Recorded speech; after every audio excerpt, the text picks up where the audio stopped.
नमस्कार, शुभ प्रभात। म गोपाल खतिवडा, नेपाली विषय शिक्षक। प्रारम्भमा एउटा प्रेरक भनाई। असल शिक्षा त्यो हो जसले प्रश्न सोध्न सिकाउँछ र खराब शिक्षा त्यो हो जसले उत्तर रट्न सिकाउँछ।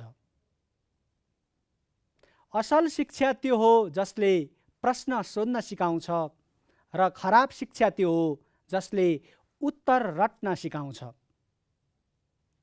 भाइ बहिनीहरू, हामी जिज्ञासु हुनुपर्छ, सृजनशील हुनुपर्छ, आवश्यक ठाउँमा प्रश्नहरू सोध्नुपर्छ, सत्य तथ्यको खोज गर्नुपर्छ।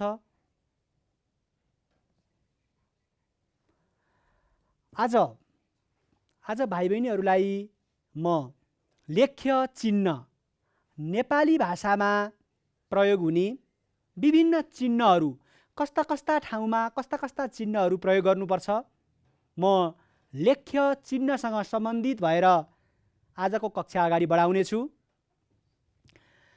लेख्य चिन्ह, पहिले कस्ता कस्ता चिन्हहरू चाहिँ लेख्य चिन्ह हुन्, एउटा सानो छोटो अनुच्छेद छ, त्यसमा हेरौँ। अनि म अगाडि भाइ बहिनीहरूलाई उदाहरण दिँदै दिँदै कस्तो ठाउँमा कस्ता कस्ता चिन्हहरू प्रयोग गर्ने, त्यसरी कक्षा अगाडि बढाउँछु। सुरुमा एउटा स्लाइडमा हेरौँ, सानो एउटा अनुच्छेद छ। श्यामाले सोधी, वरुण, भुवन, अब्दुल, एन्थोनी र कमली कहाँ गए होला? वरुणले भन्यो, सबैजना गोपाल प्रसाद रिमालको आमाको सपना कविता सङ्ग्रह किन्न गएका छन्। श्यामाले भनी, ओहो, हेर, कुरा गर्दा गर्दै सबैजना आइपुगे। अब यसबाट कस्ता कस्ता चिन्ह प्रयोग भएका छन् हेरौँ है त भाइ बहिनीहरू। सुरुमा स्लाइडमा हेरिराख्नुहोस्। श्यामाले सोधी, एउटा चिन्हको प्रयोग भयो। वरुण भन्दा अगाडि अर्को चिन्हको प्रयोग छ। वरुण भनेपछि फेरि अर्को चिन्हको प्रयोग छ। त्यसै गरी कविता सङ्ग्रह भन्दाखेरि अर्को चिन्हको प्रयोग गरिएको छ। भाइ बहिनीहरू, यी मैले सेतो पाटीमा लेखेका यी चिन्हहरू लेख्य चिन्ह हुन्। नेपाली भाषामा वाक्यमा प्रयोग गरिने, वाक्यमा प्रयोग गर्दा यी चिन्हहरूको प्रयोग हुन्छ, विभिन्न चिन्हहरूको प्रयोग हुन्छ। यी चिन्हहरू, यी लेख्य चिन्हहरूले शब्द र वाक्यको बीचमा एक आपसमा सम्बन्ध देखाउने काम गर्छ, वाक्यमा अर्थ स्पष्ट बनाउने काम गर्छ, खुलस्त पार्ने काम गर्छ। त्यसै गरी भावमा सिलसिला मिलाएर अगाडि बढाउन, भावमा सिलसिला व्यक्त गर्न, भावलाई भावमा अगाडि बढ्न सहयोग पुर्याउँछ। त्यसैले लेख्य चिन्ह भाव स्पष्ट बनाउने, अर्थ खुलस्त बनाउने चिन्ह हो। यदि लेख्य चिन्हको सही प्रयोग भएन भने अर्थको अनर्थ पनि हुन पुग्दछ। त्यसैले नेपाली भाषामा धेरै प्रयोग हुने लेख्य चिन्हहरू आजको कक्षामा म भाइ बहिनीहरू समक्ष प्रस्तुत गर्छु। उदाहरणहरू दिँदै दिँदै मैले प्रस्तुत गर्नेछु, भाइ बहिनीहरूले ध्यान दिनुहोला। अब पहिला स्लाइडमा हेरौँ त। पूर्णविराम चिन्ह भनेर त्यहाँ चाहिँ खोलामा कञ्चन पानी बगिरहेको हुन्छ। त्यो हुन्छ भन्दा पछाडि जुन धर्को जस्तो तानिएको छ, त्यो चिन्हको नाम पूर्णविराम चिन्ह हो। राति आकाशमा ताराहरू चम्किरहेका हुन्छन्, त्यो हुन्छन् भन्दा पछाडि दिएको त्यो पूर्णविराम हो।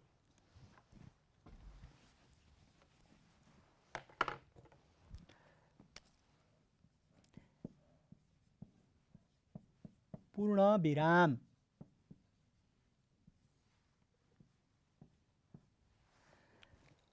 यस्तो किसिमको वाक्य टुङ्गिसकेपछि, कुनै कुरा भनिसकेपछि, वाक्य टुङ्गिसकेपछि दिइने चिन्ह पूर्णविराम चिन्ह हो।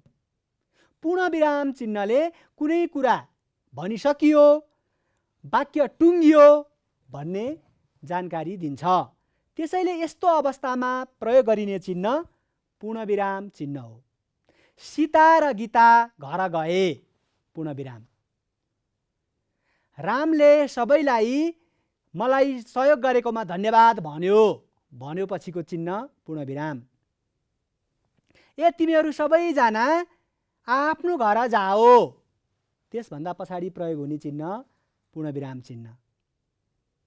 आमा बुबा दाई दिदी सबैजना मनोकामना दर्शन गर्न जानुभएको छ, त्यहाँ प्रयोग हुने चिन्ह पूर्णविराम चिन्ह। यसरी वाक्य टुङ्गिएपछि लेख्नुपर्ने चिन्ह, कुनै अर्थ स्पष्ट भएर क्रियापदको समापक क्रियापदको प्रयोग भइसकेपछि, समापक क्रियापदको प्रयोग भइसकेपछि दिइने चिन्ह, लौरो जस्तो चिन्ह, यो चिन्हको नाम हो पूर्णविराम चिन्ह। त्यसैले भाइ बहिनीहरू, पूर्णविराम चिन्ह वाक्य पुरा भइसकेपछि, अर्थ स्पष्ट भएर वाक्य पुरा भएपछि क्रियापदको पछाडि दिइने चिन्ह पूर्णविराम चिन्ह हो।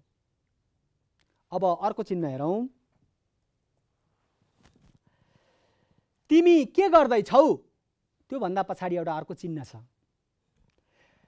तिनीहरू कहाँबाट आएका होलान्। प्रश्नवाचक वाक्यको अन्त्यमा प्रयोग गरिने चिन्हलाई नै प्रश्न चिन्ह भनिन्छ। 2 नम्बरको चिन्ह हामीले प्रश्न चिन्ह।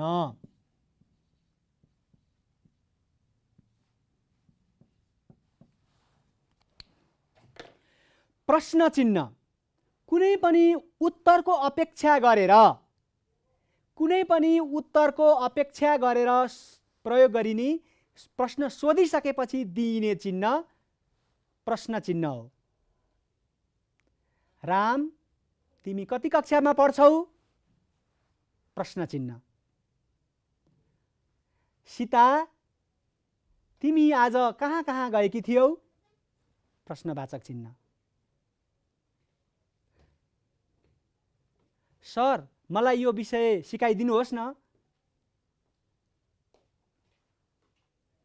सर यो के हुन्छ, प्रश्न चिन्ह। यसरी कुनै पनि उत्तरको अपेक्षा गरेर लेखिएको वाक्यमा प्रश्न बुझिने अथवा प्रश्नवाचक वाक्यको अन्त्यमा प्रयोग गरिने चिन्हलाई प्रश्नवाचक चिन्ह अथवा प्रश्न चिन्ह भनिन्छ। अर्थ स्पष्ट बनाउनका लागि हामीले यस्ता चिन्हहरूको प्रयोग गर्नुपर्छ। यो चाहिँ प्रश्न चिन्ह। तिमी के गर्दैछौ, केटा मानिसलाई। तिमी के गर्दैछौ, केटी मान्छेलाई। हैन, सोधियो, प्रश्न सोधिसकेपछि क्रियापदको पछाडि प्रयोग गरिने चिन्ह प्रश्नवाचक चिन्ह। त्यस्तै स्लाइडमा हेरौँ। 3 नम्बरमा अल्पविराम चिन्ह। उदाहरण हेरौँ। आशिषले कविता, त्यहाँ चिन्ह प्रयोग गरिएको छ, कथा, निबन्ध र नाटक पढ्यो। मेरो कापी, उसको कापी र विनोदको कापी साटिएछ। त्यहाँ आशिषले कविता, कथा, निबन्ध, नाटक भन्दाखेरि कविता, कथा, निबन्धको बीचबीचमा जुन चिन्ह दिइयो त्यो चिन्हको नाम हो अल्पविराम चिन्ह। त्यसैले 3 नम्बर अल्पविराम।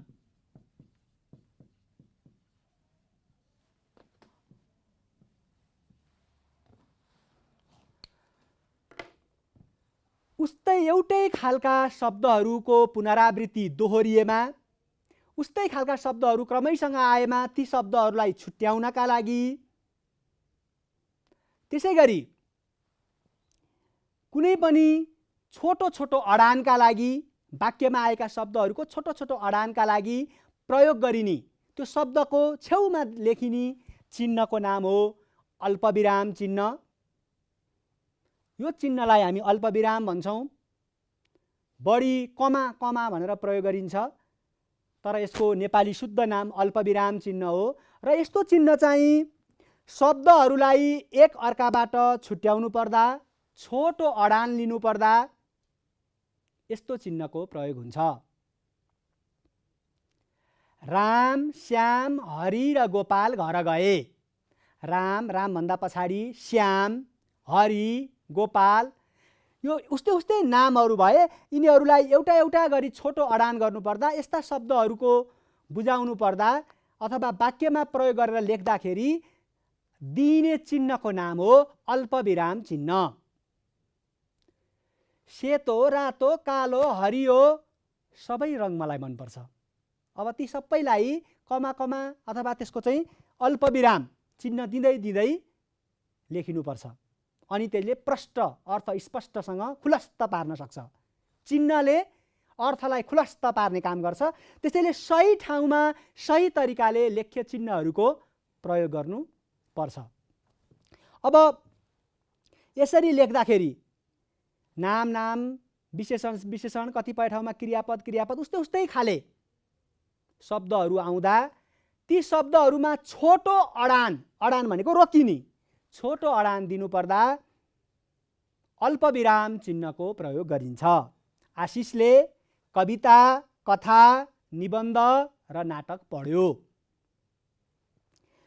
मेरो कापी, कलम, मसी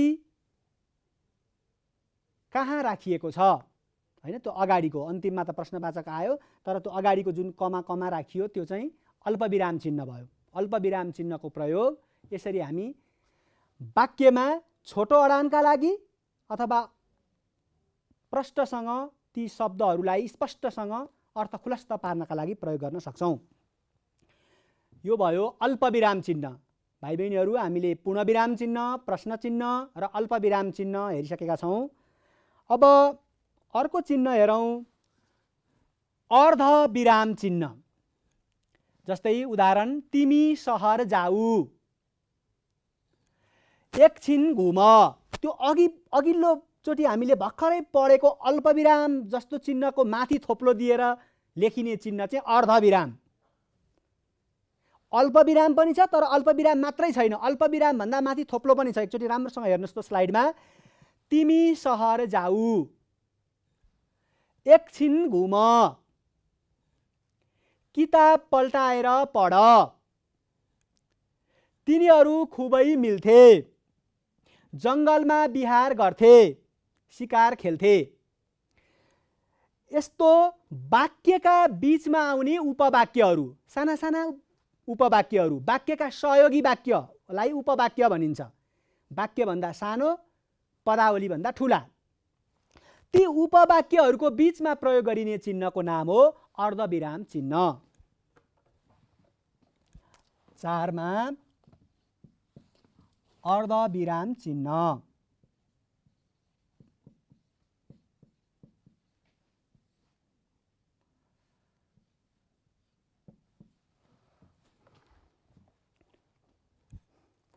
अब अर्धविराम चिन्हले के गर्ने रहेछ त भाइ बहिनीहरू, वाक्यमा आएका शब्दभन्दा, पदभन्दा लामा ठुला वाक्यभित्र रहेका साना साना उपवाक्यहरूलाई छुट्याउने काम गर्छ।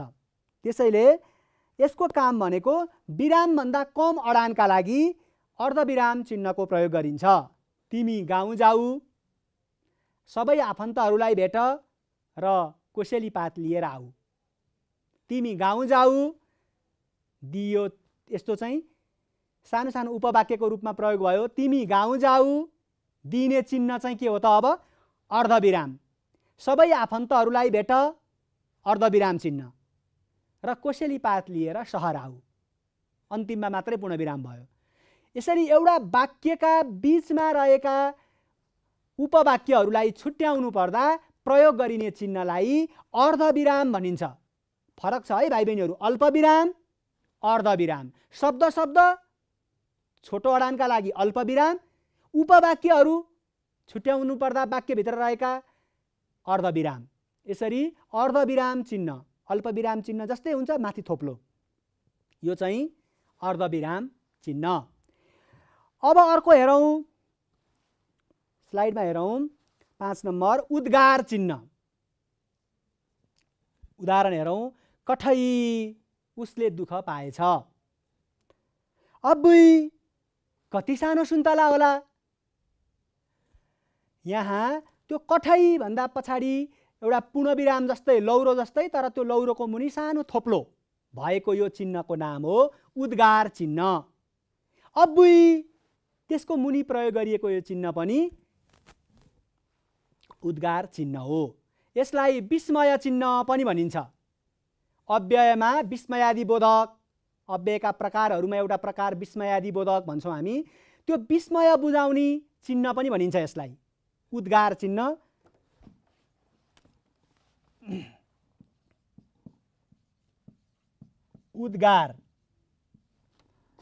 उद्गार चिन्ह। पूर्णविराम मुनि थोप्लो यस्तो खालको यो चिन्हको प्रयोग चाहिँ कुनै आश्चर्य बुझाउँदा, कुनै खुसीका कुराहरू बुझाउँदा, कुनै राम्रो प्रशंसा, घृणा, तिरस्कार, अपमान, सम्बोधन बुझाउँदा त्यस्ता शब्दहरूको पछाडि यो उद्गार चिन्हको प्रयोग हुन्छ।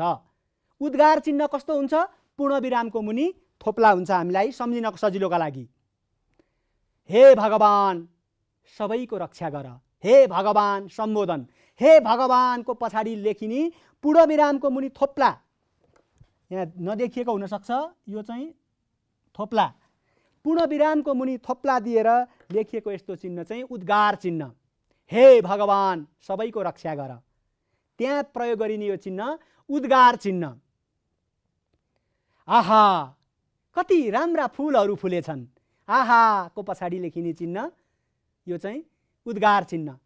छिछि कस्तो फोहोर, कसैले पनि सफा गरेनछन्, त्यो छिछि कस्तो फोहोर भन्दाको त्यो छिछिको पछाडि प्रयोग गरिएको गर्नुपर्ने त्यस्तो ठाउँमा प्रयोग गरिने चिन्ह चाहिँ उद्गार चिन्ह। आम्मै कति ठुलो सर्प, हैन, यस्तो आश्चर्य बुझाउँदा पनि त्यो आम्मै, हैन, यस्तो ठाउँमा पनि प्रयोग हुन्छ उद्गार चिन्ह। स्याबास तिमीहरूले राम्रो पढेर सबैको नाक राख्यौ, स्याबास को पछाडि प्रयोग गरिने यो चिन्ह पनि उद्गार चिन्ह। अब अर्को चिन्ह हेरौँ भाइ बहिनीहरू, कोष्ठक चिन्ह। जस्तै त्यहाँ उदाहरण हेरौँ, त्यो दिन लोकतन्त्र दिवस सबैका लागि महत्त्वपूर्ण हुन्छ। प्रतिभा रिसाएर तपाईँ जस्ता महान व्यक्तिले यसो भन्न सुहाउँछ। वाक्यमा कुनै शब्द लेखिसकेपछि त्यसको अर्थ अझ स्पष्ट बनाउन, वाक्यमा कुनै शब्द लेखिसकेपछि त्यसको अर्थ अझ स्पष्ट बनाउन कोष्ठक चिन्हको प्रयोग गरिन्छ। जस्तो त्यो दिन, कहिले त? प्रजातन्त्र दिवस रहेछ, हैन, त्यो दिन लोकतन्त्र दिवस सबैका लागि महत्त्वपूर्ण हुन्छ। अनि नाटकहरूमा विभिन्न हाउभाउमा प्रयोग हुँदाखेरि पनि त्यसलाई अझ स्पष्ट पार्नु पर्दाखेरि कोष्ठक चिन्ह। प्रतिभा रिसाएर, के भनेको रे मलाई, हैन, रिसाएर, खुसी हुँदै, कस्तो राम्रो, हैन, यस्तो शब्दहरूलाई अझ बढी स्पष्ट पार्नु पर्दा नाटक एकाङ्कीहरूमा संवादमा पनि कोष्ठक चिन्हको प्रयोग गरिन्छ। र त्यसै गरी वाक्यमा पनि अर्थ स्पष्ट बनाउन यो चिन्हको प्रयोग गरिन्छ कोष्ठक चिन्ह। यो चाहिँ कोष्ठक चिन्ह।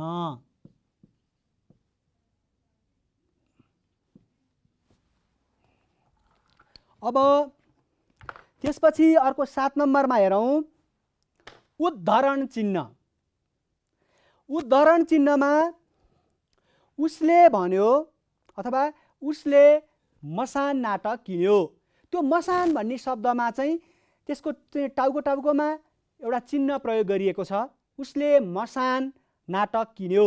त्यो मसानको मको टाउकोमा र नको पनि टाउकोमा एउटा एउटा मात्रै सानो कोष्ठक जस्तो, तर बिचमा पुरै होइन, खालि टाउको टाउको टोपी टोपी जस्तो मात्रै, त्यो चाहिँ उद्धरण चिन्ह हो। त्यस्तै उसले भन्यो, त्यहाँ चाहिँ अल्पविराम चिन्ह छ। अनि फेरि म घर जान्छु, त्यो म भन्दा अगाडि फेरि भाइ बहिनीहरू याद गर्नु होला, त्यो अघि माथि मसानमा लेखे जस्तै दुईवटा म घर जान्छु अगाडि म दुईटा फेरि कोष्टक टाउको मात्रै कोष्टक बन्द जस्तो यस्ता चिन्हहरू चाहिँ उद्धरण चिन्ह हुन्। उद्धरण चिन्ह अर्को महत्त्वपूर्ण चिन्ह हो।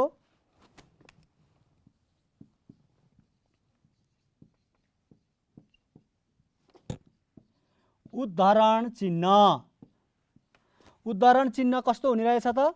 यो आफै भइहाल्यो कोष्टक चिन्ह। उद्धरण चिन्हमा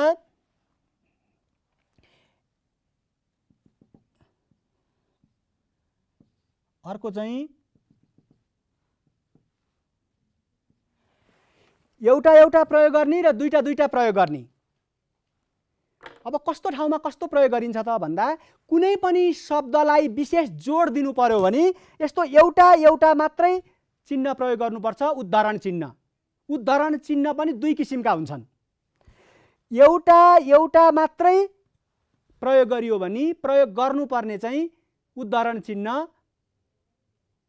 एउटा कुनै शब्दलाई जोड दिनु पर्दा, जस्तै मुनामदन लक्ष्मीप्रसाद देवकोटाको महत्त्वपूर्ण कृति हो। त्यो मुनामदन भन्ने शब्दमा जोड दिँदाखेरि यस्तो चिन्हको प्रयोग गर्नुपर्छ। त्यसै गरी अब दुईटा चाहिँ कसैले भनेको वास्तविक जस्ताको तस्तै भनाइलाई राख्नु पर्दा यस्तो दुईवटा चिन्ह जस्तो यो दुईवटा जुन देखिन्छ यो फेरि लेखाइमा त यो एउटै मानिन्छ। यो एउटा स्वरूप दुईटा स्वरूपको लेखाइमा लेख्ने बेलामा फरक ठाउँ छन् त्यसका। कुनै शब्दलाई जोड दिनु पर्दा एउटा मात्र लेखे भयो, कसैले भनेको जस्ताको तस्तै कुरा राख्नु पर्दा चाहिँ दुईटा। गुरुले भन्नुभयो अल्पविराम, भाइ बहिनीहरू ज्ञानी भएर पढ्नु होला। गुरुले भनेको वाक्य जस्ताको तस्तै राख्दाखेरि यस्तो चिन्हको प्रयोग गरिन्छ। यसलाई उद्धरण चिन्ह भनिन्छ। कसैले भनेको जस्ताको तस्तै वाक्य राख्नु पर्दाखेरि, भनाइ राख्नु पर्दाखेरि यस्तो चिन्हको प्रयोग हुन्छ। यो चाहिँ उद्धरण चिन्ह। कुनै विशेष शब्द प्रयोग गर्दा एकहोरो उद्धरण चिन्ह र अरूको भनाइलाई जस्ताको तस्तै प्रयोग गर्नुपर्दा चाहिँ दोहोरो उद्धरण चिन्हको प्रयोग गर्नुपर्छ। यसलाई फेरि बुझाउँ भाइ बहिनीहरू। रामायण आदिकवि भानुभक्त आचार्यले लेखेका हुन्। रामायण कृति आदिकवि भानुभक्त आचार्यले लेखेका हुन्। रामायण एउटा मात्रै, किनभने त्यो शब्दलाई जोड दिएको भन्ने अर्थमा कुनै शब्दलाई जोड दिँदाखेरि प्रयोग गर्नुपर्ने चिन्ह चाहिँ उद्धरण चिन्ह एउटा भएको। अनि कसैले भनेको जस्ताको तस्तै त्यो चाहिँ दुईवटा संयुक्त जस्तो देखिन्छ। कसैको भनाइ जस्ताको तस्तै राख्दाखेरि चाहिँ त्यस्तो दुईटा चिन्हको प्रयोग गर्नुपर्छ। यी दुवै उद्धरण चिन्ह हुन्। उद्धरण चिन्हलाई हामीले यसरी प्रयोग गर्न सक्छौँ। श्यामले भन्यो अल्पविराम, फेरि उद्धरण चिन्ह, अनि म कसलाई प्रश्न सोध्न जाउँ, फेरि चिन्ह, अनि बन्द गरियो भने यो उद्धरण चिन्ह हुन्छ। यो चाहिँ उद्धरण चिन्ह। हामीले 7वटा हेरिसक्यौँ। पूर्णविराम, अल्पविराम, प्रश्न चिन्ह, अर्धविराम, उद्गार चिन्ह, कोष्टक चिन्ह, उद्धरण चिन्ह। अब बाँकी चिन्हहरू म फेरि बुझाउँदै जान्छु।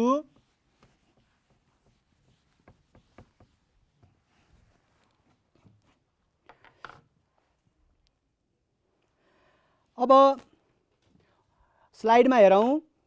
निर्देशक चिन्ह। नाम शब्दको सुरुमा ह्रस्व लेखिन्छ, जस्तै कुर्सी, तिलहरी, बुलाकी। नेपालमा धेरै जाति बस्छन्, बाहुन, थारू, शेर्पा आदि तीमध्ये केही हुन्। यसरी कुनै कुराको उदाहरण दिनुपर्दा अथवा निर्देशन दिनुपर्दा प्रयोग गरिने चिन्ह निर्देशक चिन्ह।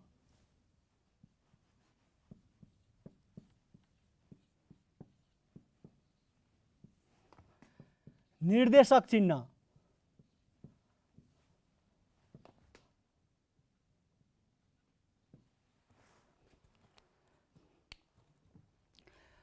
निर्देशक चिन्ह चाहिँ तलका प्रश्नहरू पढी उत्तर दिनुहोस्।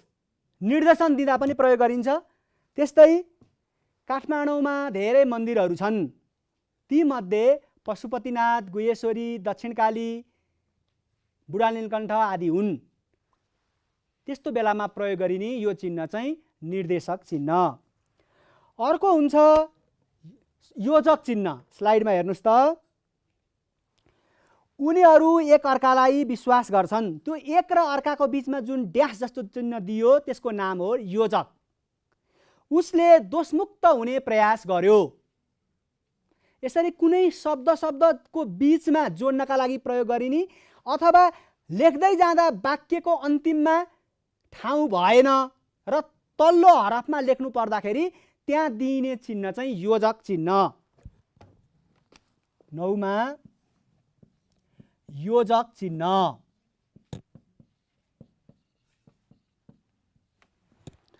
योजक चिन्ह चाहिँ जोड्नका लागि।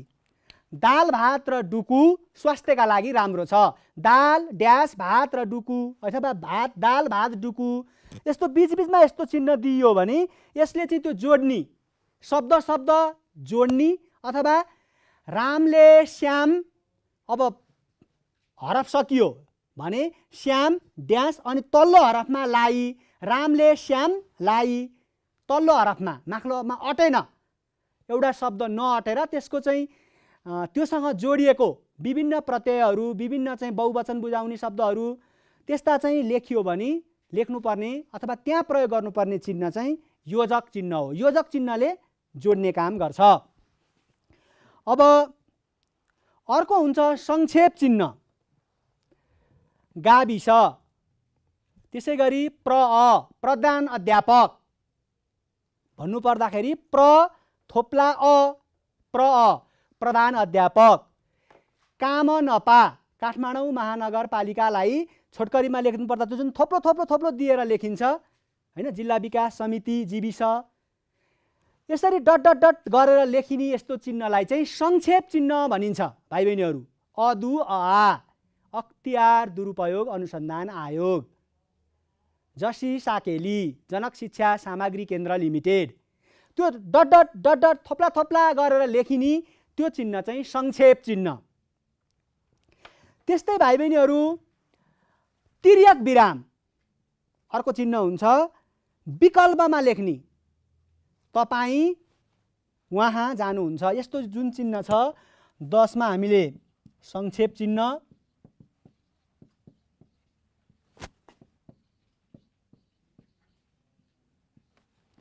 त्यसै गरी अर्को चिन्ह चाहिँ तिर्यक विराम।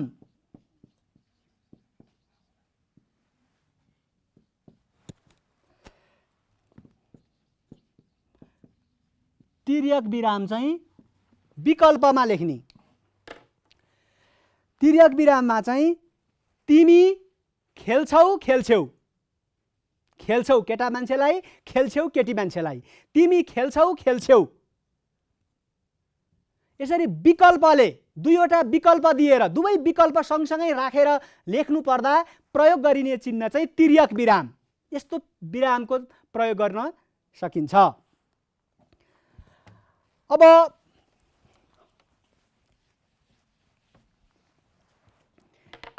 एउटा काखखुट्टे विराम केही छुट्यो भने छुटेको ठाउँमा लेख्नको लागि प्रयोग गरिने चिन्ह। देवकोटाले 6 वटा लेखेका छन्। अब देवकोटाले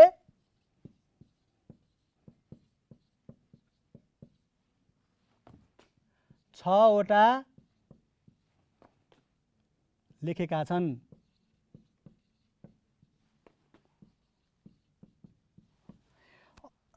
अब यहाँ छुट्यो यस्तो छुटेको ठाउँमा चाहिँ महाकाव्यहरू